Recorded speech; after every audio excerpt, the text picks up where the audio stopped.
आज का टॉपिक है पॉलिटिकल साइंस में संघीय कार्यपालिका पार्ट वन। पढ़ेंगे आज हम। पहला पॉइंट है संघीय कार्यपालिका होती क्या है। इसकी डेफिनेशन देखेंगे। सरकार का वह अंग जो नियम और कानून को लागू करता है और प्रशासन का काम भी करता है, उसे ही संघीय कार्यपालिका कहते हैं।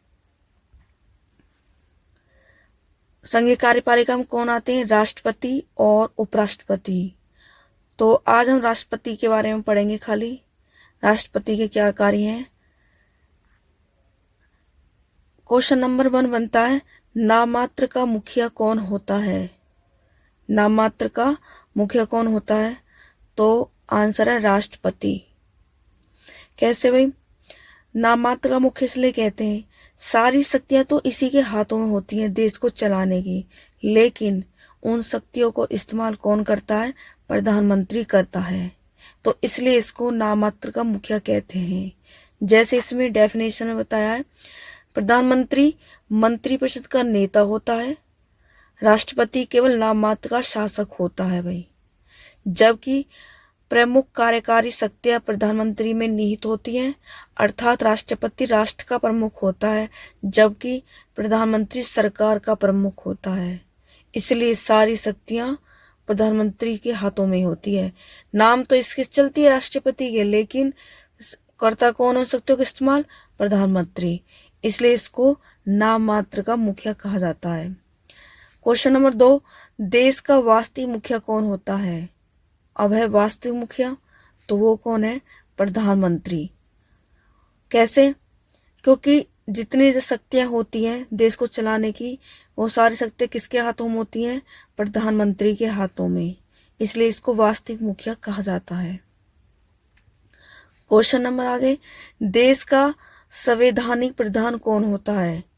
यानी कि संविधान में प्रधान किसे माना जाता है?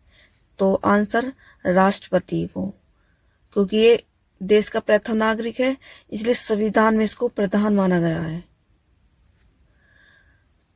नेक्स्ट है, देश का प्रथम नागरिक कौन है भाई? कौन है? राष्ट्रपति है, क्योंकि संविधान में प्रधान है ये, तो क्या हुआ? देश का प्रथम नागरिक भी हुआ। नेक्स्ट क्वेश्चन, राष्ट्रपति की आयु कितनी होती है? यानी कि राष्ट्रपति के पद को प्राप्त करने के लिए आयु की सीमा कितनी है? 35 वर्ष। राष्ट्रपति की आयु सीमा कितनी है भाई? 35 वर्ष। और देखो, राज्यसभा और विधान परिषद की आयु कितनी होती है? 30 वर्ष सदस्यों की। लोकसभा विधानसभा की 25 वर्ष और 21 वर्ष और नोट कर लेना, यह सरपंच बनने की उम्र होती है। ठीक है, आपके सामने चारों हैं। राष्ट्रपति की आयु 35 वर्ष, और 35 वर्ष में आपका उपराष्ट्रपति भी आएगा, राज्यपाल भी आएगा। यानी कि राष्ट्रपति, उपराष्ट्रपति, राज्यपाल की उम्र 35 वर्ष, राज्यसभा विधान परिषद की 30 वर्ष, लोकसभा विधानसभा की 25 वर्ष और सरपंच की 21 वर्ष। नेक्स्ट देखो, कार्यपालिका शक्ति निहित होती है। जो कार्यपालिका शक्ति होती है किसके हाथों में होती है? वो राष्ट्रपति के हाथों में। देखो, पहले कार्यपालिका पढ़ेंगे हम, इसके बारे में देखते हैं कार्यपालिका होती क्या है। कार्यपालिका, नंबर 2 विधानपालिका, नंबर 3 न्यायपालिका। कार्यपालिका, विधानपालिका, न्यायपालिका, ये क्या है? सरकार के 3 अंग हैं जो कार्य करते हैं। कैसे? देखो, विधानपालिका में क्या होता है? विधि। विधि यानी कोई कानून बनाना। विधानपालिका कार्य क्या होता है? बस इतना होता है, कोई कानून को विधि बोल देते हैं, कोई विधि या कानून बनाना। किसका काम है? विधानपालिका का। मानो मैं उदाहरण दे कह रही हूँ, आरक्षण का कानून बनाया भाई, ठीक है, कि आरक्षण देना सब जातियों को 2-3% कितना भी, उस कानून को लागू कौन करेगा? कार्यपालिका। यानी कि कार्य कौन करेगा उस कानून के ऊपर? लागू कौन करेगा? कार्यपालिका करेगा। क्लियर है? अब इस कानून को लागू कर तो दिया है, लेकिन किसी ने चुनौती दे दी है। अब ये चुनौती सीधी कहाँ जाएगी? न्यायपालिका में। ये कार्य होता है आपका कार्यपालिका, न्यायपालिका, विधानपालिका का। ठीक है जी। अब देखो,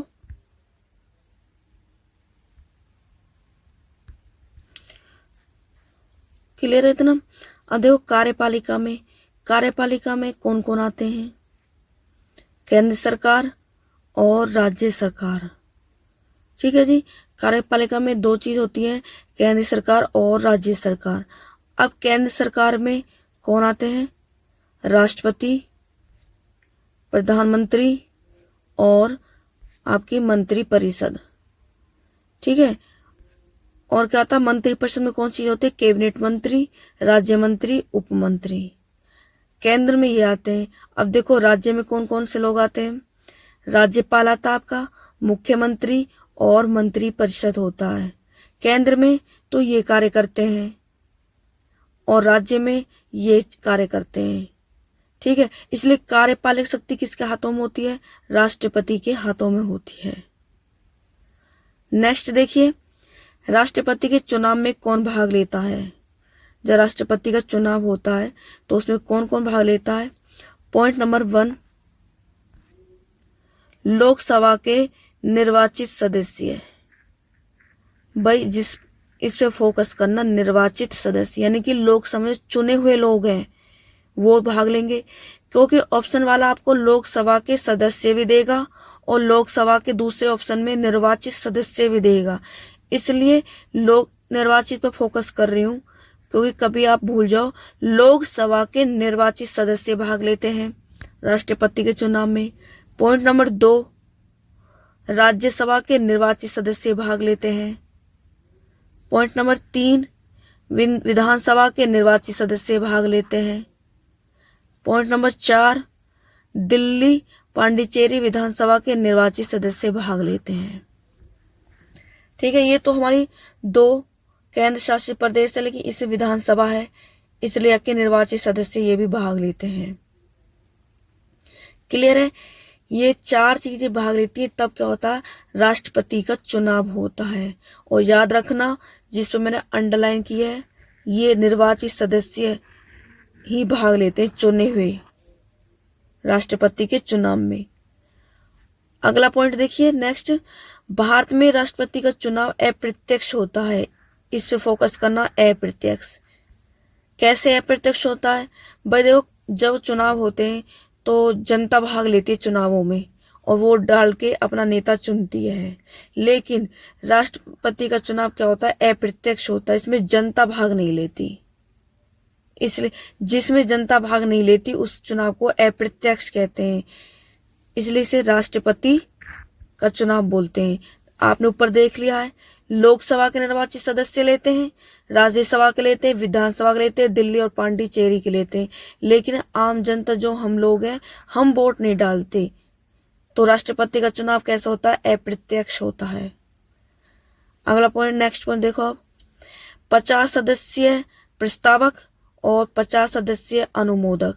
यानी कि जब ये अपना फॉर्म भरने जाएगा कि मुझे राष्ट्रपति का चुनाव लड़ना है, तो 50 सदस्य तो प्रस्तावक होने चाहिए और 50 सदस्य अनुमोदक होने चाहिए इसके साथ। यानी कि टोटल बात है 100 सदस्य इसको समर्थन करने वाले होने चाहिए जब ये अपने राष्ट्रपति के चुनाव के लिए फॉर्म भरने जाता है कि मुझे चुनाव लड़ना है। ठीक है भाई।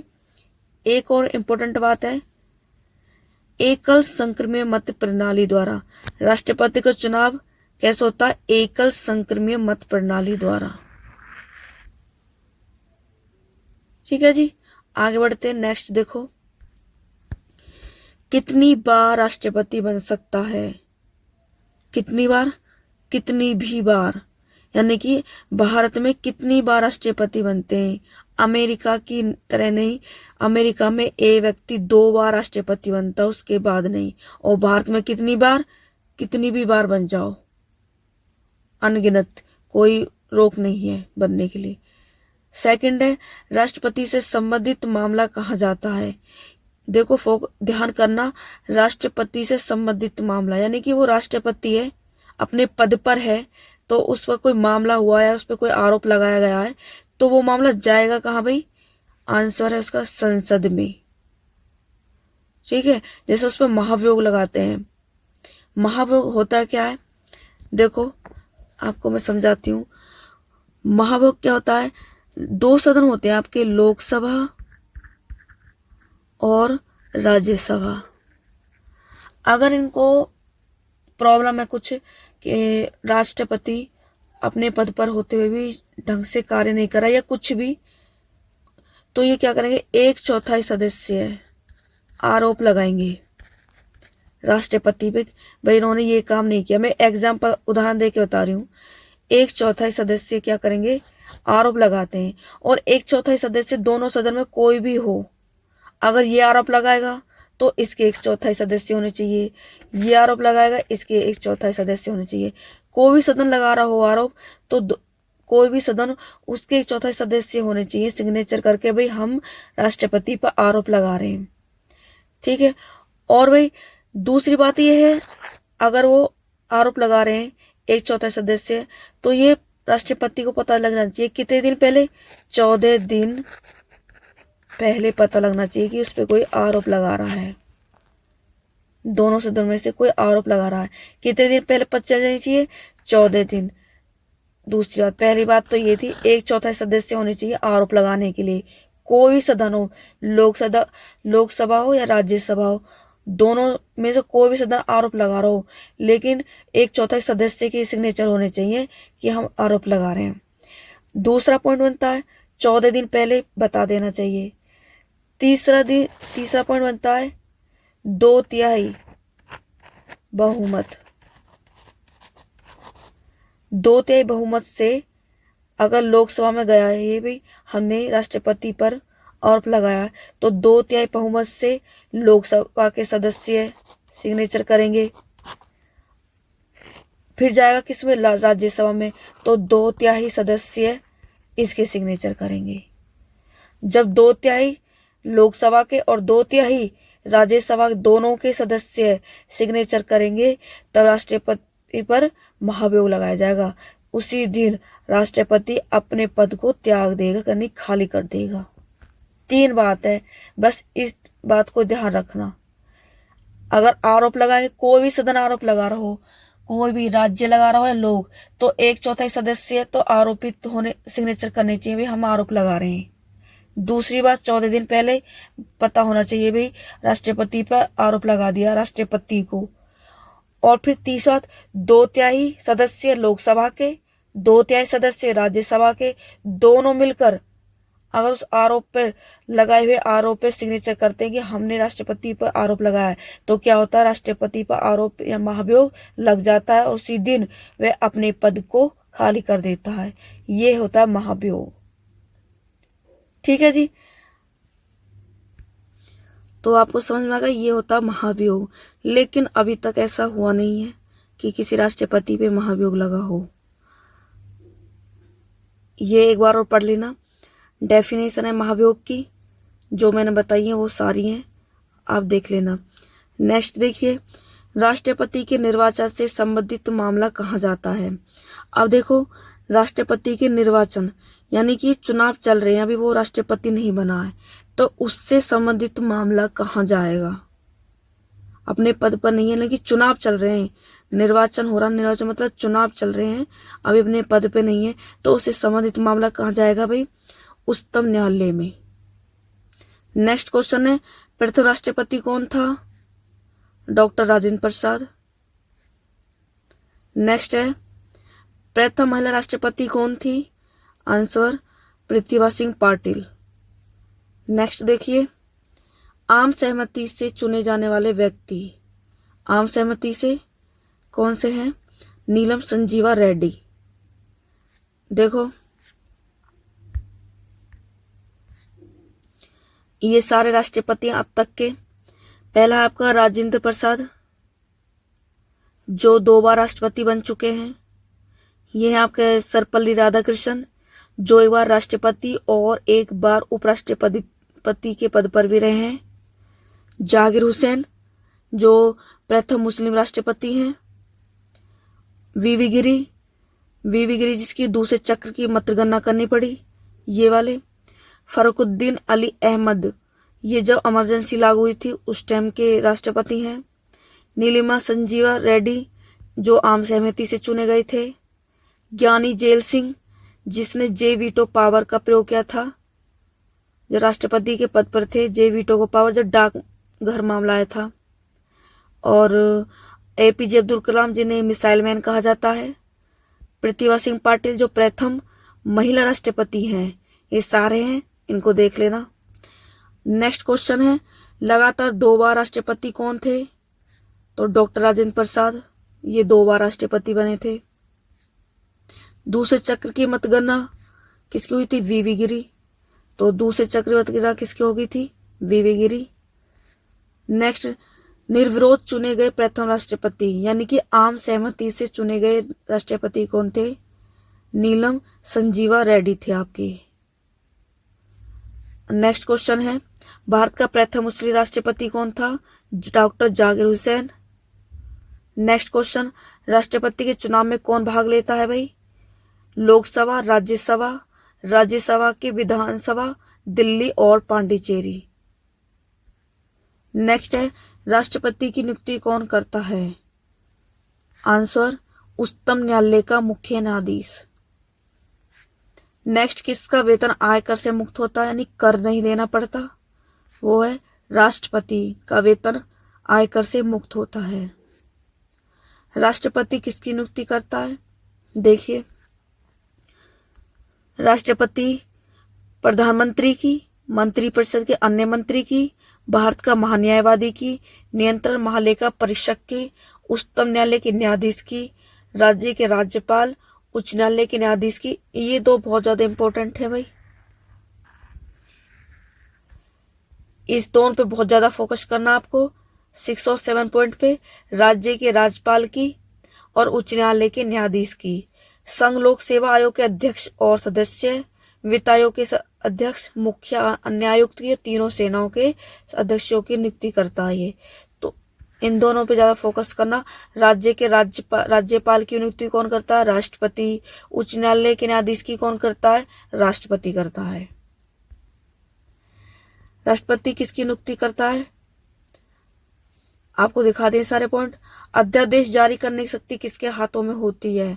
अध्यादेश यानी कि कानून बनाने की शक्ति किसके हाथों में होती है?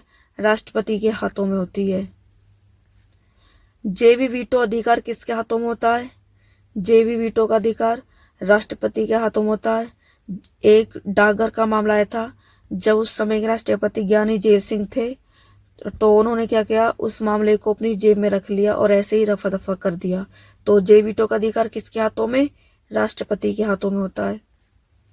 राष्ट्रपति पर महाभियोग कौन से अनुच्छेद में? 61वें अनुच्छेद में होता है। राष्ट्रपति का रिक्त स्थान कब तक भर जाना चाहिए? आंसर, 6 महीने तक। नेक्स्ट है, उपराष्ट्रपति की व्यवस्था कहां से ली गई है? उपराष्ट्रपति बनने की अमेरिका से। उपराष्ट्रपति अपनी पद किसको देता है? उपराष्ट्रपति उच्चतम न्यायालय के मुख्य न्यायाधीश को देता है। देखो, अगर राष्ट्रपति को अपना पद देना है तो किसको देगा? उपराष्ट्रपति को। और उपराष्ट्रपति अपने पद को दे रहा है किसको? उच्चतम न्यायालय के मुख्य न्यायाधीश को। ध्यान करना इन बात को। राष्ट्रपति किसको देगा?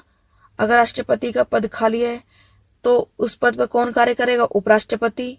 और उपराष्ट्रपति का पद खाली है तो उसकी जगह कौन कार्य करेगा? उच्चतम न्यायालय का मुख्य न्यायाधीश। संसद को आहूत करने का अधिकार किसको है? यानी कि शुरू करने का अधिकार राष्ट्रपति को होता है। और संसद का सत्रावसान करने का अधिकार यानी खत्म करने का अधिकार भी किसको होता है? राष्ट्रपति को होता है। लोकसभा भंग करने की शक्ति किसके पास होती है? ये भी राष्ट्रपति के। तीनों सेनाओं का सर्वोच्च सेनापति कौन होता है?